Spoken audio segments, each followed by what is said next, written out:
Ok, donc là c'est la mi-temps, on a fait un peu de changement. On a échangé Magosa à la place de Richie et Tia à la place de Whitney. Et ensuite on va laisser terminer Rachel qui a des choses à dire, puis ensuite elle va Je veux quoi? rejoindre les autres. Ouais, d'accord, ok. Ouais, parce que là, dans la story de Samy, là, vous avez beaucoup parlé de femmes, vous avez beaucoup dénigré la femme, genre en mode étoile de mer, quinquinquin, mais là, vous avez pas beaucoup parlé. Moi, je suis désolée, c'est pas parce que toi, t'as fini, et j'insiste encore dessus, c'est pas parce que toi, t'as fini que le match est fini, mon gars. Tu sais pourquoi ça a beaucoup parlé de étoile de mer et que ça a beaucoup charrié les femmes? Parce que généralement l'homme, le sexe, il est toujours répertorié par rapport à l'homme, les performances de l'homme. Donc là, pour une fois, ils ont dit tous les défauts de la femme. Les odeurs, les femmes qui font rien, les femmes qui sont des mauvais coups, etc., etc. Parce que c'est toujours l'homme performance, l'homme il doit faire ça, l'homme il est comment. C'est toujours comme ça. Mais je suis désolée, hein, mais quand dans le sexe, c'est la femme qui fait plus que l'homme. Elle fait rien, t'as dit quoi? Comment ça, elle fait rien du tout? Je sais pas si c'est les femmes que toi t'as Non, côtoyées, non, qui non, ne font rien. Non, sérieusement, pour être plus sérieux, Oui. tu peux pas dire ça, à aucun moment. C'est vrai que vous avez une partie, tout le monde a sa partie, mais à dire que la femme, elle fait plus que l'homme, c'est de la folie ce que tu es en train de dire. On fait 80% du boulot. Mais là, toi, à part vous retourner, vous mettre là, faire ça, descendre, baisser, faites quoi exactement? mais là, tu parles juste du mouvement. Tu parles juste du mouvement, que l'homme fait tout par rapport à la femme. Exactement, c'est déjà beaucoup déjà. C'est au moins 80% d'énergie. À part oui, vous c'est vrai que vous criez, vous ramenez du bel, vous ramenez du... Mais ça n'a rien à voir, mais... c'est pas une question de crier, c'est pas parce qu'on crie que... C'est juste ce que la femme fait, parce que là tu parles juste, oui, on tourne, etc., etc. C'est l'homme qui est dirigeant. Ça dépend, comme elle dit, c'est peut-être les femmes que tu as côtoyées. Tu as des femmes qui te dirigent aussi dans le sexe, c'est parce que l'homme ne veut pas être dirigé, l'homme veut garder sa place d'homme, et donc du coup, même dans le sexe, même quand il est nul, même quand ce qu'il fait ça ne va pas du tout, il va pas entendre ce que la femme va lui dire parce qu'il se dit ah je suis en train de faire mon match de malade. Mais tu n'entends pas ce que la femme ressent. Comme elle dit, comme quand tu viens de dire là, c'est vrai que le match, quand toi c'est fini, c'est pas vrai. Normalement, si tu continues, si t'es comme on dit, un bon coup, si tu continues, ça remonte, que tu le veuilles ou pas, teste, tu verras. Si tu continues, si tu laisses ça à l'intérieur et tu continues le mouvement, ça remonte tout de suite. C'est pas parce que t'as fini que c'est fini. Si tu veux pas continuer en lui faisant l'amour, mais tu la touches, tu caresses, comme tu dis, ok, peut-être que les filles, vu que tu voulais pas lécher parce qu'elles sentaient mauvais ou je sais pas quoi, tu continues autrement, ou alors tu le fais pas. En gros, le problème, c'est qu'il faut déconstruire avec le mythe. Le mythe de quand le mec il éjacule, il peut pas repartir. Oui, il faut dire assez C'est pour ça que je dis qu'il faut que nous, les hommes, on apprenne à connaître notre corps. En général, les hommes disent que quand ils ont éjaculé, c'est fini. Mais si tu connais ton corps, tu sais comment stimuler ton pénis, il peut repartir. Allez. C'est pour ça que je dis que c'est plus difficile pour l'homme de reproduire cet effort-là, contrairement à une femme. Une femme peut avoir plusieurs orgasmes. Mais pour l'homme, en général, certains hommes, ils s'arrêtent à un. Parce qu'ils n'ont pas cette volonté et l'envie de continuer de reproduire les efforts. C'est pour ça que je dis qu'il faut qu'on apprenne à connaître notre corps. Mais sur la story de Samy Food, je pense que Whitney a dit que c'était les garçons. C'est pas les garçons, en vrai. Moi, je sais que plus jeune, je suis déjà tombé sur des femmes qui sentaient des poissons et trucs. C'est pas facile à dire. Aujourd'hui, j'aurais peut-être plus de recul pour le dire. À l'époque, tu sens le bail, tu vois, tu te rhabilles. Tu dis à la fille, vas-y, viens, je te raccompagne chez toi. Enfin, parce que tu as peur de heurter la sensibilité de la personne. C'est pour ça que je dis, on doit travailler aussi sur le tact, comme disait Whitney, mais en vrai, une femme, elle doit apprendre à laver son vagin. Ça, on l'apprend.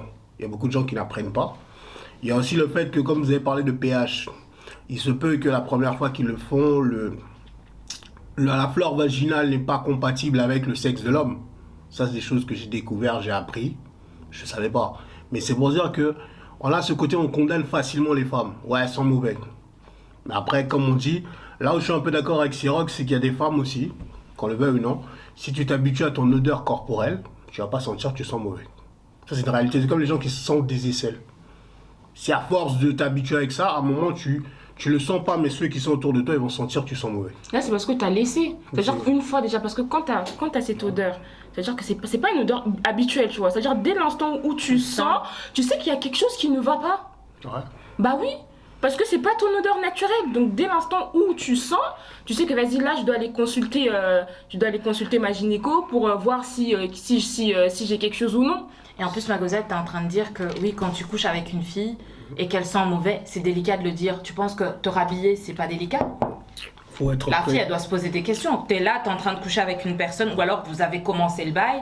Toi, tu te dis, ah non, je vais me rhabiller parce que ça va pas, ou on m'a appelé, ou je sais pas quoi. Je vais me rhabiller et puis je pars. Je pense que c'est encore plus délicat que te dire à la fille, écoute, meuf, ça va pas, va te laver ou essaye de faire quelque chose. Et de toute façon, Le problème, c'est que, comme je vais revenir sur ce que dit Tia, faut entendre et écouter ces deux choses différentes. J'ai dit plus jeune, j'avais du mal à le dire. Aujourd'hui, j'aurais peut-être cette capacité à dire à la personne. C'est pour dire que, en grandissant, on n'a pas eu ce tact de dire ces choses-là. Le problème, c'est que là, il y a une liberté de parole sur la story. Parce qu'il y a des gars qui ont dit des choses que beaucoup de gars pensent, mais n'osent pas le dire. Le plus important, c'est qu'on fasse l'effort de faire le feedback, le débrief. Le problème, c'est qu'on doit aussi accepter, nous autres hommes, qu'il y a des moments où on est nul. Hein. Mais le problème, c'est que si tu n'as pas de feedback, tu penses être un bon coup, mais en fait, tu n'es peut-être pas bon. Parce que la personne avec qui tu l'as fait avant, tu ne l'as jamais dit. Donc, tu vas continuer à dire aux autres, bah, moi, je suis un bon coup. Mais quand tu arrives à faire un feedback, il va te dire, bah, ton pénis, il sentait mauvais, ça, c'était pas bon, ça, j'ai pas apprécié. C'est là où je suis d'accord avec Sia, c'est on guide les hommes. Mais le problème, c'est qu'on a une situation de dominant-dominé. Certains hommes, hein, de tous, on aime être le dominant, on n'aime pas être dominé. Du coup, on a ce faussement, en fait, au niveau du sexe. Mais c'est pour ça que je dis que moi, personnellement, j'ai un problème avec les odeurs corporelles. Sans mentir, je sens pas mauvais. En vrai, des vrais. Je passe du temps à nettoyer mes aisselles, les entrejambes, je frotte.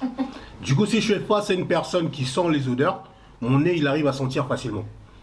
Le problème, c'est que je dis que la personne, la fille avec qui j'ai eu à rencontrer ça, on n'avait rien fait en fait.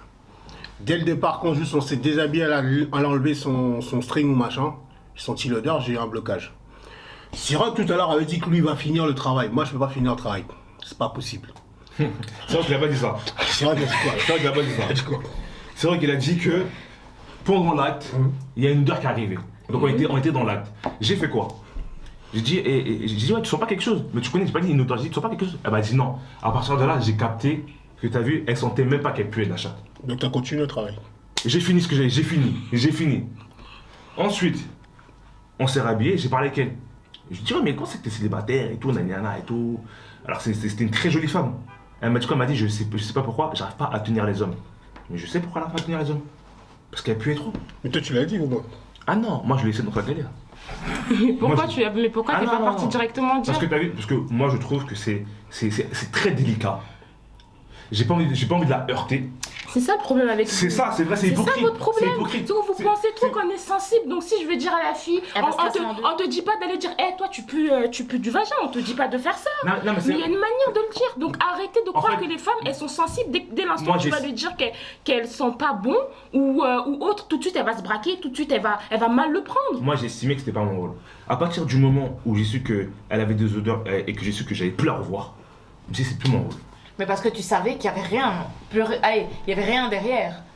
Ah non, il y avait rien à voir avec cette personne-là.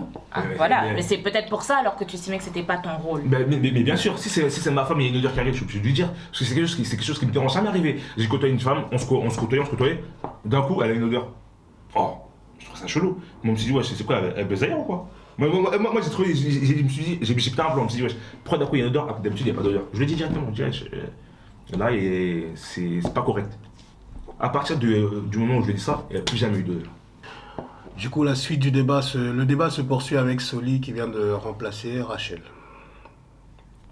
Du coup, que penses-tu du débat, Soli? Moi, je pense que la finalité du débat, c'est qu'il y a un gros problème de communication. Et en fait, je comprends tout à fait Siroc quand il dit oui, c'est un coup d'un soir, entre guillemets. Je vais pas perdre mon temps à lui dire il y a ci, il y a ça. Si c'est ma femme, je vais prendre sur moi parce qu'on va passer le reste de notre vie. On est censé passer le reste de notre vie ensemble, donc voilà, j'ai pas le choix. Je fais l'assistance sociale quand même. Comment? Comment? Oui, je fais Il est l'assistance pas sociale. social.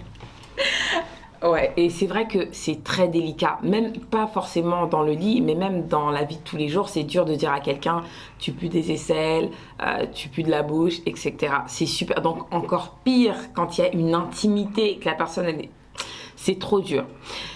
Moi, je sais que dans ma vie personnellement, j'ai eu deux particularités. J'ai connu quand j'étais beaucoup plus jeune, j'ai connu le moment où je pouvais, enfin, je n'osais pas dire les choses, c'est-à-dire je n'osais pas dire c'était nul, t'aurais dû faire ça, voilà, fallait faire ça, etc.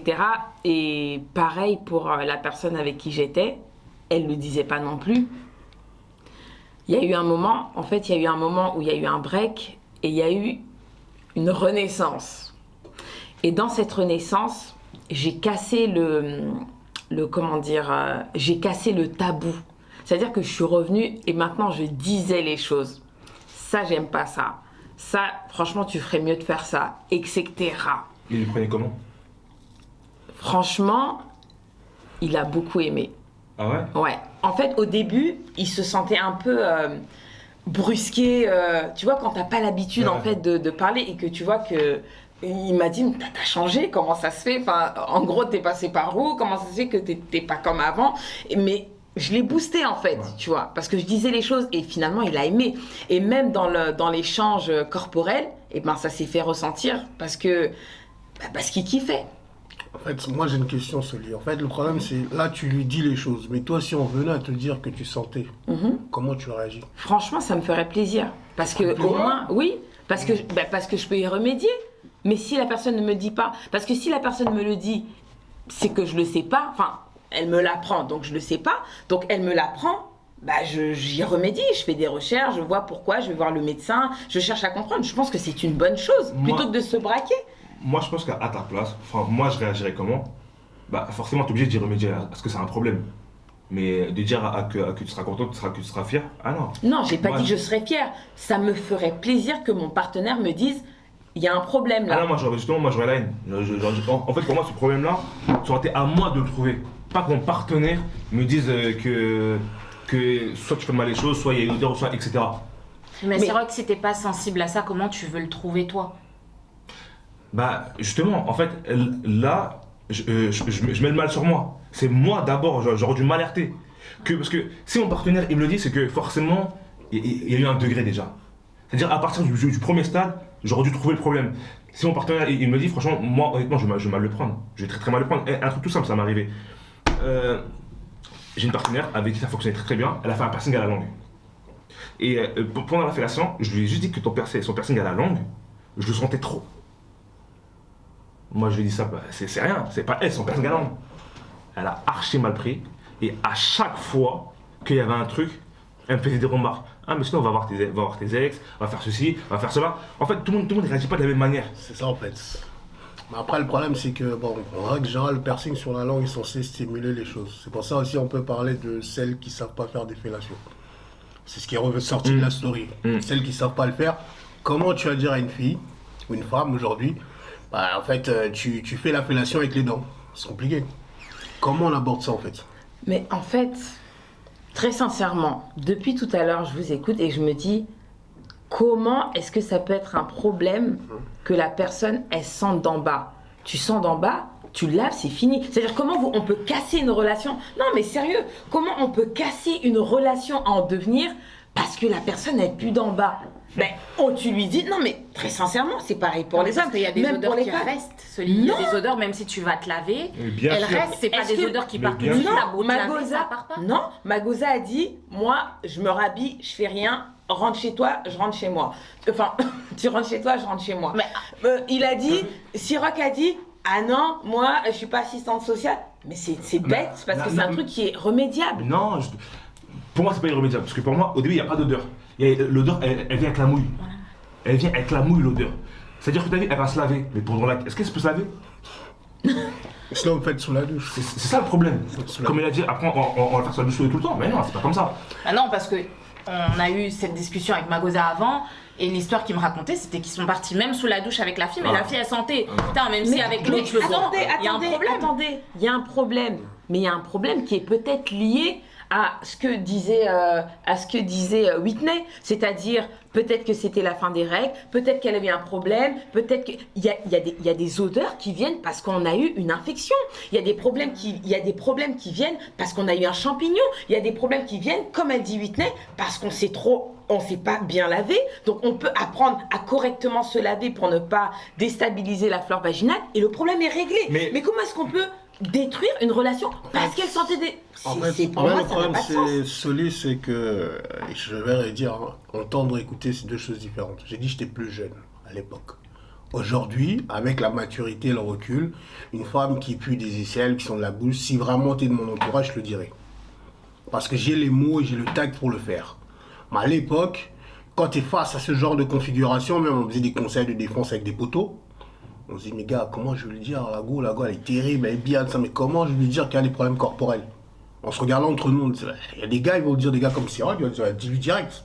Un mec comme Rissi va te dire, temporise, va dans la communication, ça dépend de chacun. Mais là, on était jeunes.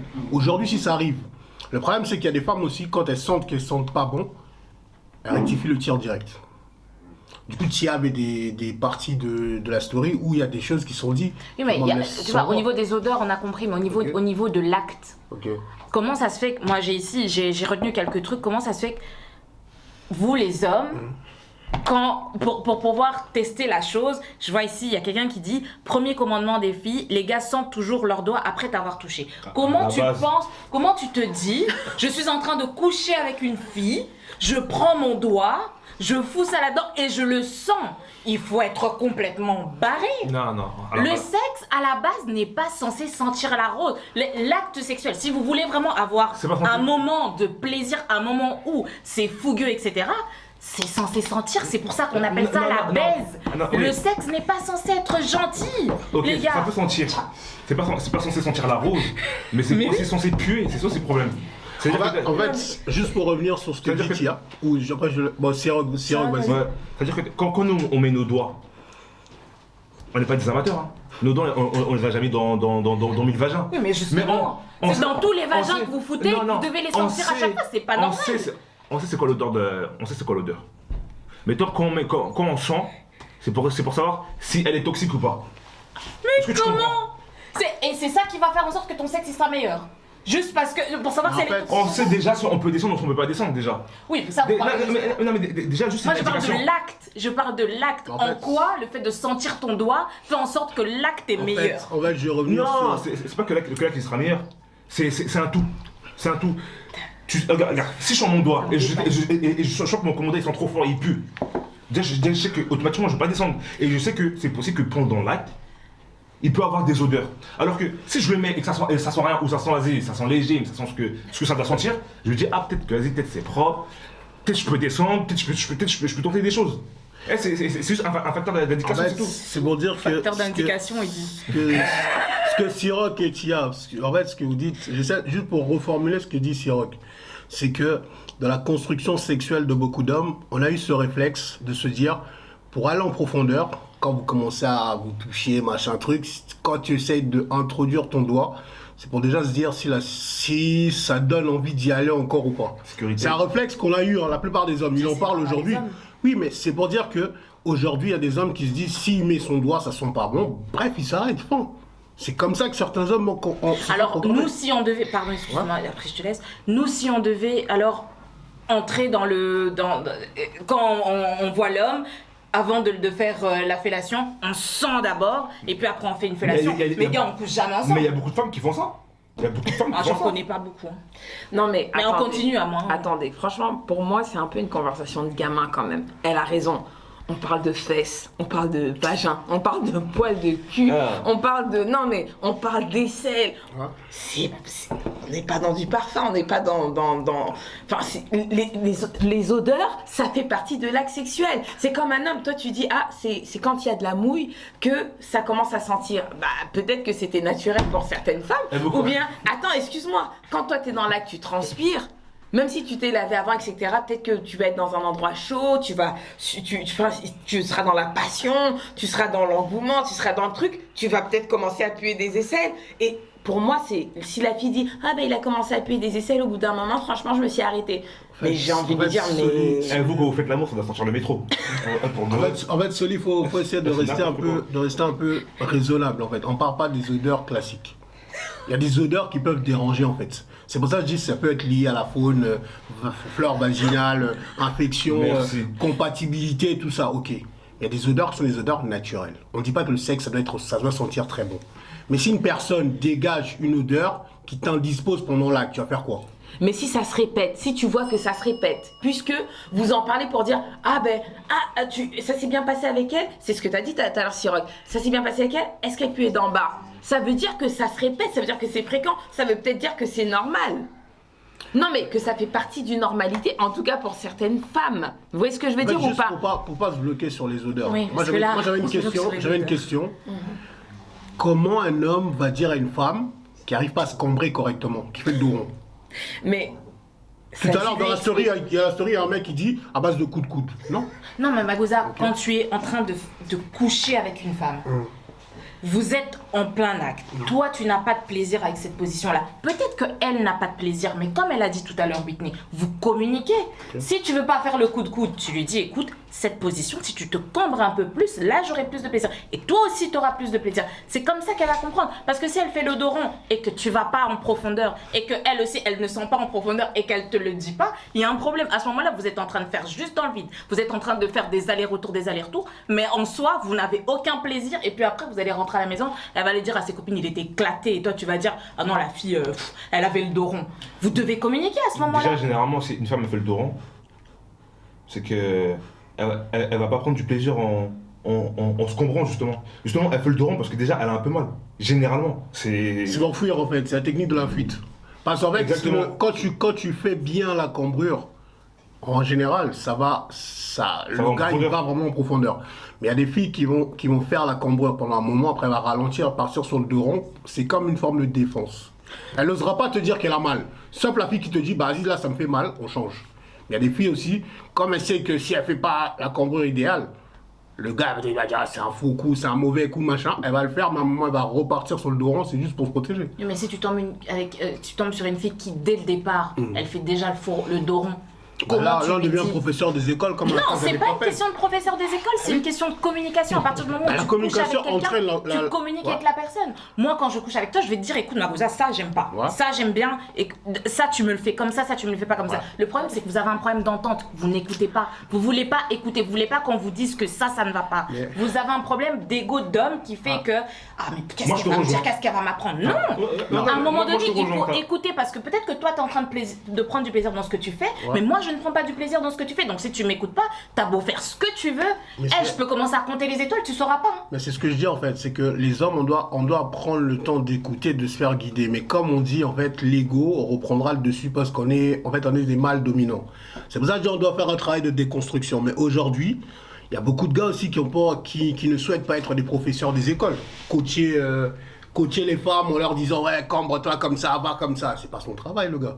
Le gars, quand il te voit, il se dit c'est là, si on va là-bas, c'est carré. Mais tu connais pas son passé, Magosa. C'est ce que je dis, c'est comme, en fait, on idéalise souvent la femme. Quand on voit une femme, on se dit ah, c'est là, elle doit faire ça, c'est dans la tête. Mais quand tu arrives là-bas, tu vas pas devenir son professeur, mets-toi comme ça, mets-toi comme ça. Après, ça dépend. Il y a des gens, elle va sentir que tu n'es pas à l'aise, elle va te poser les questions. Pourquoi c'est pas comme ça? Et après, elle va se laisser aller. Ça dépend de chacun, en fait. C'est pour ça que je dis, la story, c'est des hommes qui ont déversé leur frustration, c'est tout. Mais moi, je pense que surtout de la story, c'est peut-être aussi des timides qui n'osent pas parler devant leur partenaire.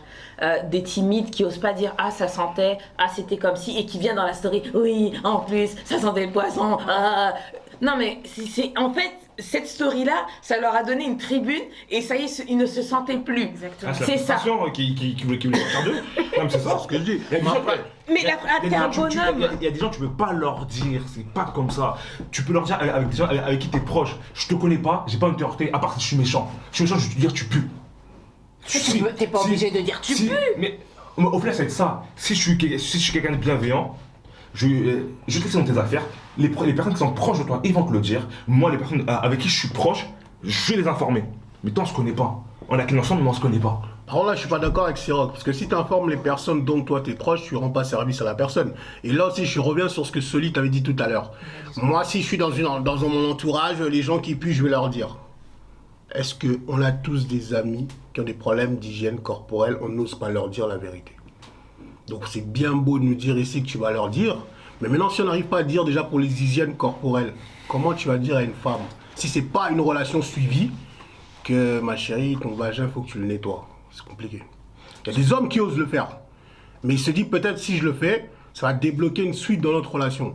C'est pour ça que je dis qu'il y a des femmes aussi, quand elles sentent qu'il y a une odeur, ben, elles te disent stop, j'arrive, elle prend sa douche, elle revient. Et ensuite le match continue. Mais c'est des femmes qui connaissent leur corps et qui arrivent à anticiper les odeurs. Mais je voulais revenir aussi sur ce que Whitney ou Rachel disaient. Il y a des gens aussi qui ont des odeurs, mais qui sont habitués avec leurs odeurs. Comme je le disais, Siroc et Rissi. Mais quand tu t'habitues à ton odeur, tu as du mal en fait à savoir que tu sens. Et ça aussi, il faut en parler. Et ces gens-là, en fait, on fait quoi? Moi, j'ai connu un cas d'un gars à la fac qui puait des aisselles. Et nous, on n'osait pas lui dire parce qu'on avait peur de le heurter. Mais il y a une fille qui était dans une autre filière qui lui a dit clairement. Il a dit, tu sais, il faut que tu prennes du déo, il faut que tu mettes du citron, machin truc. Parce qu'elle avait l'habitude de le faire. Elle avait ce côté, elle parlait facilement. Et du coup, on a vu les changements chez le gars. On a dit, mais comment ça se passe? Elle a dit, mais en fait, pendant un moment, j'étais avec vous, mais jamais rien dit. Mais nous, on ne savait pas comment lui dire. C'est pour ça que je dis, ça dépend de la sensibilité de chacun. Aujourd'hui, faut que les gars aussi, quand tu vois qu'une gosse c'est bizarre, tu lui dis, oh, stop. J'ai une question pour vous, les garçons. Comment vous arrivez à dissocier l'éjaculation et la jouissance? L'éjaculation, la Est-ce que jouissance. vous les dissociez ou alors ça va de pair? Ouais, c'est vrai qu'il va commencer, moi je réfléchis un peu. Pour vous guider un peu, Alors, hein. en fait, Il y a un gars qui dit... Déjà, Attends, généralement, on va te guider un peu. à 90%, Ok. 90%, oh, l'éjaculation va avec la jouissance. C'est de même pair. Ok. C'est juste que tu as des fois, dans certains moments, dans des actes, tu peux être ailleurs, ou peut-être ton corps il te suit pas, tu peux éjaculer sans forcément jouir. Et quand tu éjacules sans forcément jouir, eh ben, généralement tu as encore le barreau. Ah, ok. Généralement. Ouais, ce qu'il veut dire. Mais après, tu as vu ça, c'est soit c'est des mecs qui connaissent très très bien leur corps, donc ils peuvent éjaculer sans jouir comme ça, ils peuvent continuer et l'acte il va durer très très longtemps. Ouais. Ça, on va dire que c'est les experts, ou soit c'est généralement des gens, ils ont des problèmes dans leur tête et ils sont ailleurs. Ils sont ailleurs. Ils sont pas, ils sont dans l'acte sans être dans l'acte. Mais généralement, les deux, c'est de pair. Mais c'est vrai que tu as des fois, avec des cas spéciaux. Là, à l'ouest, des fois, ça dépend.